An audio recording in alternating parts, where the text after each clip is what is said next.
लोकसभा में इतिहास रचा गया। नारी शक्ति वंदन अधिनियम पास हो गया। सबसे चौंकाने वाला है आज का स्कोर। इस बिल के पक्ष में 454 सांसदों ने वोट दिए। विरोध में सिर्फ ओवैसी की पार्टी के 2 सांसद ही दिखे। मोदी ने आज अपने विरोधियों पर भी विजय पा ली है। सोनिया गांधी की कांग्रेस, ममता बनर्जी की तृणमूल कांग्रेस, अरविंद केजरीवाल की आम आदमी पार्टी, नीतीश कुमार की जेडीयू, केसीआर की बीआरएस, स्टैलिन की डीएमके, सारे विरोधी आज मोदी के साथ दिखे। मोदी के पक्ष में ही वोट दिया। सच्चे अर्थ में आज ऐतिहासिक दिन है, क्योंकि भारत की नारी शक्ति के आगे सियासी शक्तियां झुक गई। अब हिंदुस्तान की सियासत का अंदाज बदलेगा। सिर्फ पारिवारिक रिजर्वेशन नहीं मिलेगा, सही मायने में आम घरों की महिलाएं संसद पहुंचेंगी। थोड़ा वक्त लगेगा, लेकिन होगा जरूर। अगर अब भी यकीन ना हो तो यह रिपोर्ट घर की महिलाएं देखें, हिंदुस्तान की पूरी 50 करोड़ की आबादी देखें। मत विभाजन का परिणाम इस प्रकार है: हाँ 454, हाँ ना 2। प्रस्ताव संख्या की कुल सदस्य संख्या के बहुमत द्वारा तथा सभा के उपस्थित और मत देने वाले सदस्यों के कम से कम 2/3 बहुमत द्वारा पारित हुआ। यथा संशोधित विधेयक संविधान के अनुच्छेद 368 के उपबंधों के अनुसार अपेक्षित बहुमत द्वारा पारित हुआ।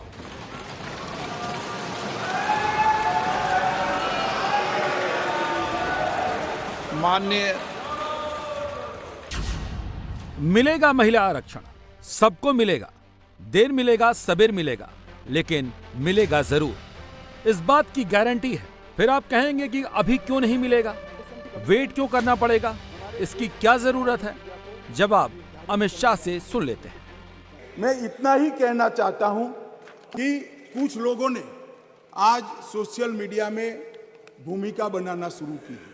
हालांकि बहुत मुझे अच्छा लगा, सबको मैंने सुना है, सबने समर्थन करने का अपने भाषणों के अंदर वादा किया है। परंतु सोशल मीडिया में कुछ लोग भूमिका बना रहे हैं कि भाई इस विधेयक को इसलिए समर्थन न करो कि इसमें डिलिमिटेशन कमीशन का है और अभी के चुनाव में नहीं होगा। कुछ लोग कह रहे हैं इसमें ओबीसी आरक्षण नहीं है, मुस्लिम आरक्षण नहीं, इसलिए समर्थन न करो। मैं अलग कहता हूँ, अब समर्थन नहीं करोगे तो क्या जल्दी आरक्षण आ जाएगा? तो भी 29 के बाद आएगा। समर्थन कर दो, गारंटी हो गई। फिर जो सरकार आएगी उसमें जो बदलाव करेगी वो भी होगा। एक बार श्री गणेश तो करो। गणेश चतुर्थी के दिन ये संविधान संशोधन विधेयक आया, एक बार शुरुआत करनी चाहिए। ये कमेटी में रखना ही शुरुआत मानते हैं। इनके जो नारे हैं गरीबी हटाओ जैसे हैं, 50 साल हो जाए मगर गरीबी नहीं हटती। हम ऐसे नहीं है मान्यवर। हम तो जो कहते हैं मोदी जी के नेतृत्व में जो कहा जाता है वो किया जाता है मान्यवर। इससे कोई देरी नहीं होनी है। चुनाव के बाद तुरंत ही जनगणना और डिलिमिटेशन दोनों होंगे और बहुत जल्द ये दिन आएगा कि सदन में 1/3 माताएं यहां बैठकर देश के भाग्य को तय करती होगी। अब आपको समझाते हैं, मोदी जब महिलाओं को आरक्षण देंगे और विरोधी जो कोटे में कोटे की मांग कर रहे हैं उसकी वजह क्या है, पहले उसको समझते हैं। और समझने के लिए इन आंकड़ों पर नजर डालते हैं। सीएसडीएस लोकनीति के आंकड़ों के मुताबिक 2014 के लोकसभा चुनाव में बीजेपी को 29% महिलाओं के वोट पड़े। 2019 के लोकसभा चुनाव में यह बढ़कर 36% हो गया। 2022 के यूपी विधानसभा चुनाव में बीजेपी को 46% महिलाओं के वोट मिले। साल दर साल बीजेपी का महिला वोट शेयर बढ़ रहा है, इसीलिए विपक्ष का डर भी बढ़ रहा है। कहा तो ये जा रहा है कि मोदी सरकार नारी शक्ति वंदन बिल लेकर आई तो विपक्ष इसीलिए महिला आरक्षण में दलित, पिछड़ों, एसटी के नाम पर पेंच फंसाने आ गई। Don't worry, don't be scared, wait इसका डरो मत।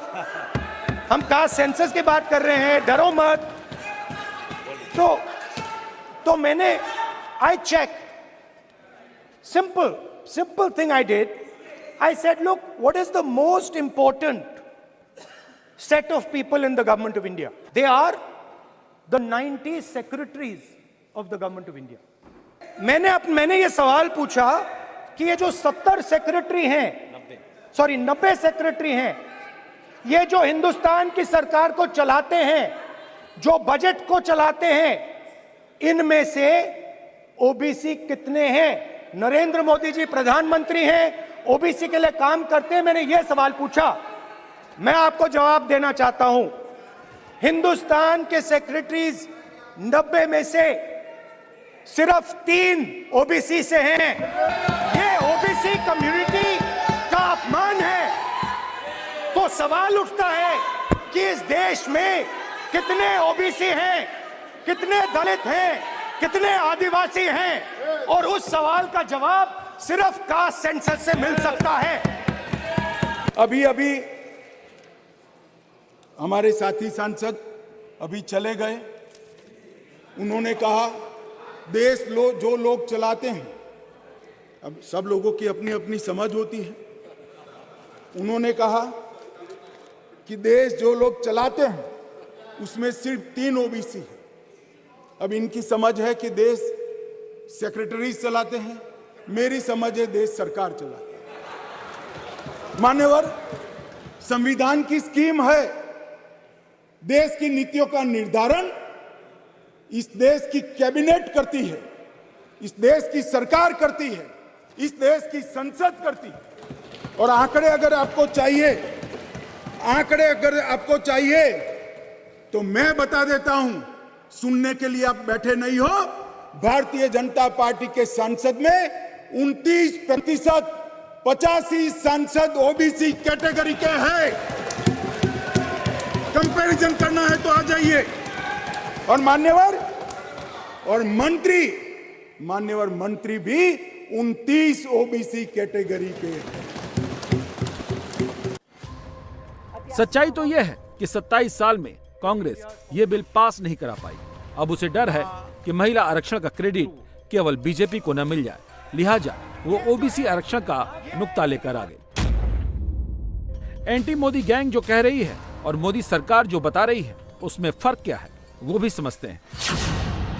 सरकार का दावा है कि ये बिल महिलाओं के लिए है, लॉन्ग टर्म में महिलाओं को सशक्त बनाने के लिए है। ठोस महिला आरक्षण नीति की जरूरत है, जिसमें थोड़ा वक्त तो लगेगा। बिल के मुताबिक जनगणना और परसीमन के बाद कानून लागू होगा, मगर सोनिया और राहुल को अब इसमें नुक्स दिख रहा है। 24 के लिए वो लालू नीतीश गैंग के साथ गलबहियां कर रहे हैं, इसलिए महिला आरक्षण की बहस में जाति जनगणना का राग सुना रहे हैं, समर्थन करते हुए तत्काल लागू करने की चुनौती दे रहे हैं। सवाल है कि विपक्ष क्यों महिला बिल में आरक्षण पर तुरंत की जिद कर रहा है? उसके पीछे की वजह क्या है? उसकी वजह आने वाले चुनाव में महिला वोट तो है ही, साथ ही अपनी लॉन्ग टर्म पॉलिटिक्स भी फिक्स करना तो नहीं है। ये बात हम क्यों कर रहे हैं वो भी समझते हैं। ये तस्वीर देखिए, सोनिया गांधी के पीछे की बेंच है। ये सिटिंग अरेंजमेंट में राहुल गांधी हैं। आरसीपी के प्रेमचंद्रन को छोड़ दें तो उनके बगल में गौरव गोगोई हैं, उनके बगल में स्टालिन की बहन कनिमोझी, उनके बगल में शरद पवार की बेटी सुप्रिया सुले, और इनके साथ बैठी हैं डिम्पल यादव। इन सब में एक बात कॉमन है, ये साधारण परिवार के लोग नहीं, सबका बड़ा सियासी खानदान है। मोदी का नारी शक्ति बंधन बिल यहीं पर फर्क करता है। कैसे करता है वो भी देख लीजिए। ये बीजेपी पक्ष की बेंच है, यहाँ भी महिला पुरुष सभी सांसद हैं। शायद ही आपको कोई सियासी परिवार से दिखाई दे रहा है। बीजेपी कह रही है कि मोदी का महिला बिल देश की हर महिला के लिए है, न कि किसी स्पेशल परिवार की महिला के लिए। इसलिए जो कहते हैं कि महिला सशक्तिकरण मात्र आज एक चुनावी मुद्दा है, उनसे कहना चाहती हूं, नरता का आदर्श तपस्या के भीतर पलता है, देता वही प्रकाश आग में जो अभित जलता है। कि 27 साल नहीं, अगर आप जनसंघ की पृष्ठभूमि देखें तो 1974 से हम प्रमाणित कर सकते हैं कि हमारी आइडियोलॉजी ने, हमारे ऑर्गेनाइजेशन ने बार बार कहा कि आप संवैधानिक ढांचे की मर्यादा में महिला का आरक्षण गारंटी करें। मोदी आज इस अधिनियम के माध्यम से महिलाओं को जो वंचित है वो अधिकार गारंटी कर रही हैं, और इसीलिए पूरे सदन से विनम्र आग्रह है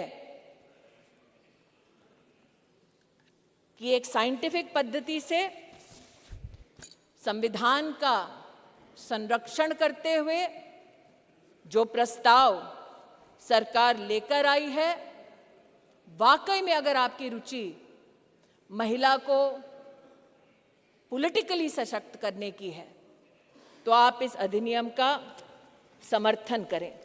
आप लोगों की भावना हमने 4.5 वर्षों में ये पार्लियामेंट में सबने महसूस की है। महिलाओं ने जिस तरीके से एक नई सांसद को आपने मौका दिया, हर बार अपने विचार यहाँ रखकर हमें चांस दिया कि आगे बढ़िए, हम तुम्हारे साथ हैं, इस तरीके का विश्वास इस पार्लियामेंट में मिला। Sir last 4 lines sir, just 4 lines. सम्मान तुम हो, 1 मिनट कविता गारू। सम्मान तुम हो, स्वाभिमान तुम हो, अभिमान तुम हो, दिल अपना कभी ना दुखाना, उस विधाता का विधान तुम हो। और सर को दिल से मैं धन्यवाद करूंगी कि हम जैसी नॉर्मल फैमिली से बैकग्राउंड से आने वाली महिलाओं को आने वाले समय में बहुत मौका मिलेगा कि ये पार्लियामेंट में आके अपनी टैलेंट, अपनी जिद, अपनी लड़ाई दिखा सके। जो लोग नारी शक्ति बंधन बिल में ओबीसी, एससी, एसटी की बात उठा रहे हैं वो कौन लोग हैं? आज की स्पीकर की लिस्ट उठाइए। समाजवादी पार्टी से कौन बोला? अखिलेश यादव की पत्नी पिछड़ी जाति से है, ये सच है, लेकिन उससे भी बड़ा सच है कि वो समाजवादी पार्टी अध्यक्ष अखिलेश यादव की पत्नी है। सर, मेरा यह सवाल है कि आने वाले चुनाव में यह लागू हो पाएगा कि नहीं लागू हो पाएगा, और जो विधानसभा के भी चुनाव होने जा रहे हैं, जो 5 राज्यों में होने जा रहे हैं, उसमें यह लागू हो पाएगा कि नहीं हो पाएगा यह महिला विधेयक बिल। सर, सवाल यह भी है कि जनगणना कब होगी, और यह सवाल इसके साथ यह भी है कि यह सरकार जातिगत जनगणना कराएगी या नहीं कराएगी। इसी के साथ सर सवाल यह भी है कि परिसीमन कब होगा, और परिसीमन के आधार पर ही आरक्षण महिलाओं को मिला जाएगा।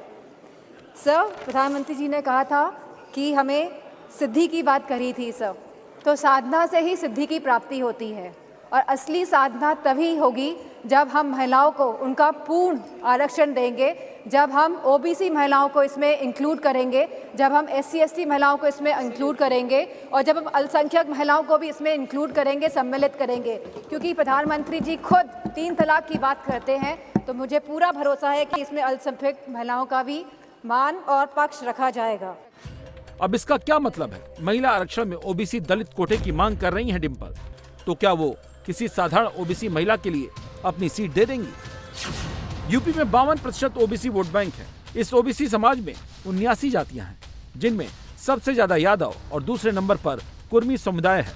सीएसडीएस के आंकड़ों के मुताबिक ओबीसी जातियों में यादवों की आबादी कुल 20% है, जबकि राज्य की आबादी में यादवों की हिस्सेदारी 11% है, जो समाजवादी पार्टी का परंपरागत वोटर माना जाता है।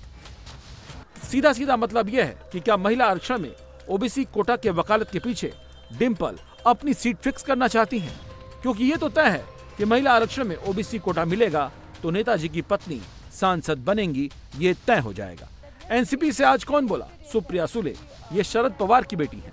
He yesterday said कि he said that ये तो ST SC OBC का अभी मांग करेंगे। क्यों नहीं मांग करेंगे? सरकार से हम लोग ऑपोजिशन मांग नहीं करेगी तो कौन करेगा? And why not? This is a great golden opportunity on 303, दे दीजिए।